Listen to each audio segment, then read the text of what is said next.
applications, those two pending applications, have finally had their day. Tell us how it went. No, not the two applications, one. And that is the one that is jurisdictional, which is saying that all the 15 counts in the charge are bad, and bad. Like I described it before the court, they are as dead as Dodo. All that the court requires is to give them a decent burial. Because there is nothing whatsoever in the counts at all. You are accusing Nnamdi Kanu of making some broadcast. You didn't say where this broadcast was made. Was it made in the spirit world? Was it made in the air? Was it made under the ground? You didn't state. That was to run away from the first count they had fired, which we attacked when they had mentioned the United Kingdom. So they thought that by not mentioning a place, they had gotten away from it. But as a matter of fact, they had worsened their case, because the Federal High Court Act says specifically, Section 34, that you must state the very location, specific location where an offense has been committed. Yes. That is one. They couldn't state any. They say made brokers, and that the brokers were in furtherance of some treasonable acts. For you to charge a person with furthering treason, you must have to charge the person with treason. Nnamdi Kanu is not charged with treason here. We call it the predicate offense. Sure. It is from this predicate offense that the acts of furthering will emanate. So they are building castles on empty air. There's nothing to support it. You are saying that the broadcast he made led to protests, violent protests in the east and in Lagos, affecting Lagos transportation system. Does this court have jurisdiction territorially over Lagos and matters that happen near Uli, near Ihiala, in Anambra State? No. Does this court have jurisdiction over matters if there was an offense committed, for example, say in UK? Does this court have jurisdiction over matters that happen in UK? Answer, no. Because this court cannot exercise jurisdiction on matters within a sovereign land, another country that has sovereignty under international law. Another major point is that you are trying this man, saying for committing, for belonging to a proscribed organization. And I must now say this, contrary to what the prosecution said last time. Nnamdi Kanu has never denied being a member of IPOB. He says, I am not a member of proscribed IPOB. I want all of you to know the difference. And when IPOB was proscribed through the court process, Nnamdi Kanu challenged it. The matter is at the Court of Appeal currently. Yeah. Nobody knows the judgment of the Court of Appeal. If the Court of Appeal finally says that this proscription was wrong, as we are contending, let's say by that time you had already tried Nnamdi and jailed him, how will you bring him back? So you are trying him under a law that is inchoate, that is being challenged, whose efficacy and longevity is being tested and has not been finished. So we call it lite pendens, or the doctrine of sub judice. So you cannot. So Nnamdi Kanu, in his extrajudicial statement, said he founded IPOB in 2012 in London, and that is the head. He has never denied being the founder, head, and member of IPOB, but he denies being a member of proscribed IPOB. This point must be made clear. We have also challenged the entire law itself, the Terrorism Prevention Act as amended of 2011 as amended in 2013. Now, it is not a law within the exclusive legislative list of the National Assembly that it ought to have made. It has no competence to make it under the Constitution. We have also challenged that. There are other grounds, very strong grounds, where we are challenging that. For example, you brought this man, you abducted him, by force. You tortured him. You captured him like a common criminal in Kenya. A British citizen who had gone to Kenya voluntarily, you captured him. You abducted him. And you rendered him to Nigeria by force without going through any extradition process.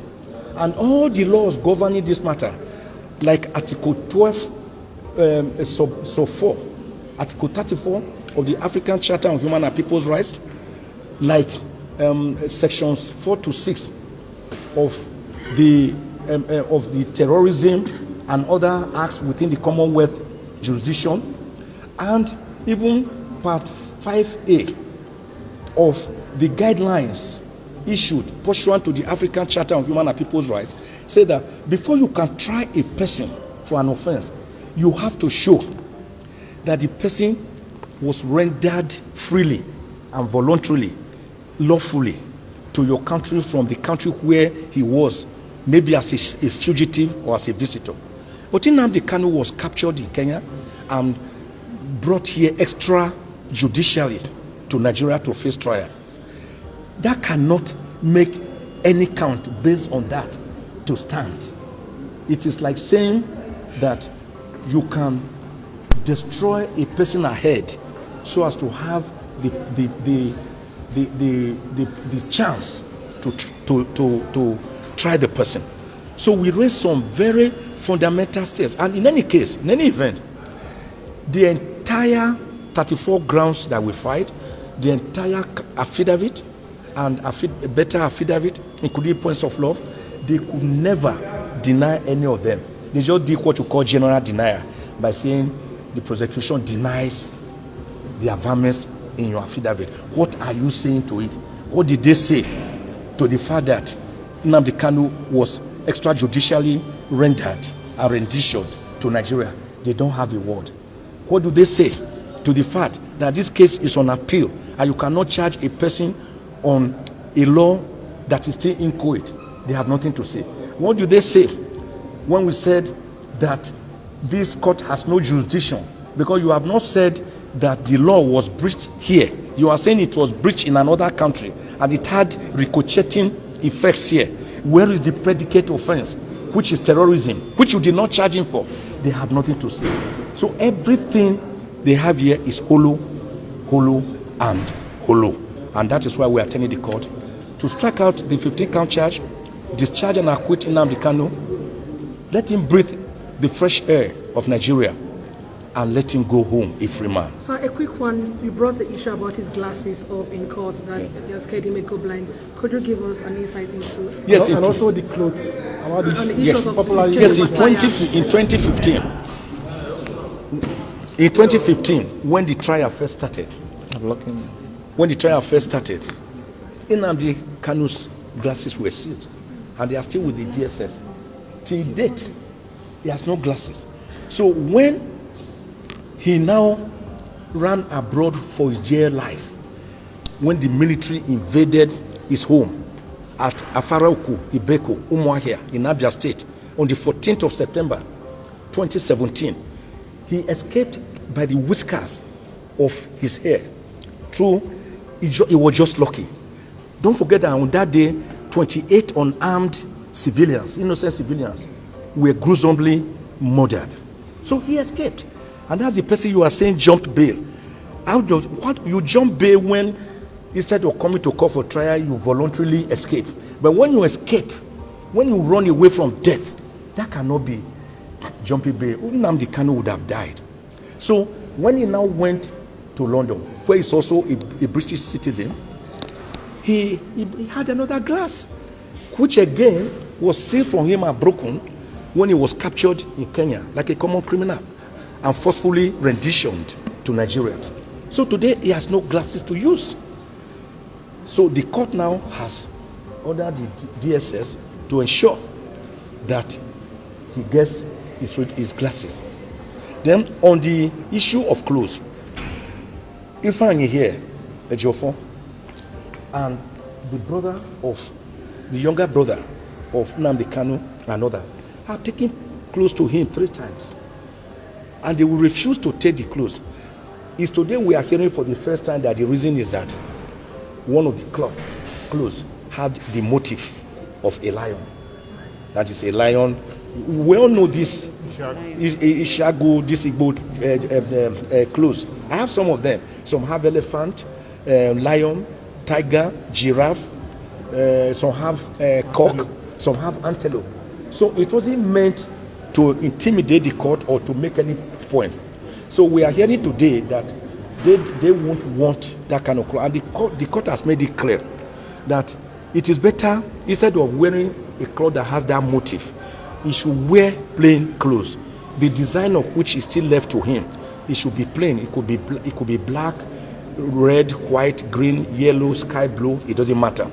And we also agree to that effect. That from now onwards, the cloth we give to him will be plain clothes. We didn't know that was the headache of the DSS. According to what the director said, he said it goes against their procedure. And Nnamdi Kanu, like the obedient young man he is, he nodded and told the court that I agree. I will do as you have said. So it wasn't really an issue at all.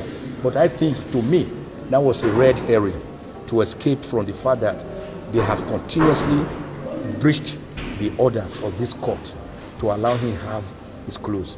So now I've directed Ifeanyi Ejiofor to provide other clothes for him that do not have the motif of a lion or a tiger. So it could be another designer wear if he has another one, because he has been using one cloth since June last year. That is not good for any human being at all. The repetitiveness alone is itself a problem when you continue to wear the same cloth. It is not good for his psyche, it's not good for his psychology, it's not good for his mental health, it's not good for his physical health, it's not good for his psychological health, it's not good for his spiritual health. And today, I believe that the Director, Legal Service of DSS, who was in court, will carry out the instructions of my Lord when we bring a different set of clothes to him.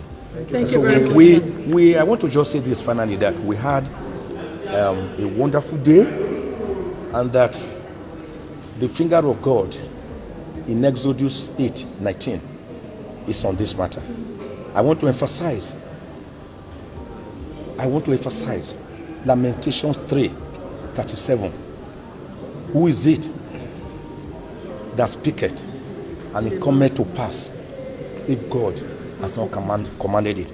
I want to again put forward Genesis 18:15, which is replicated in Jeremiah 32:27. Behold, I am the God of all flesh. Is there anything too hard for me? We have handed over this case to God, and God, that same God who parted the Red Sea for the Israelites to pass through and close it against Pharaoh and his Egyptian terrorists, is still alive, healthy, and well on the throne. Thank you. And everything. Oh, wonderful. It went well. And application challenging the charge, competence of the charge and jurisdiction of the court was taken today, adjourned to 8th of April for judgment. Of course, in that application, we raised fundamental issue the court actually requested to look into, taking some time to look into it, because we raised a number of issues challenging even the laws they relied upon on framing the 15-count charge. So it's kind of for ruling on 8th of April, and we believe that day will be the end of the case. Thank you so much. What's your expectation on that 8th of April? We're coming here on 8th for victory, and nothing less than that. 8th of April 8th just for victory. There's no charge before the court. Can you the Nnamdi Kanu? No, of course, he sees delighted and in firm spirit. Thank you.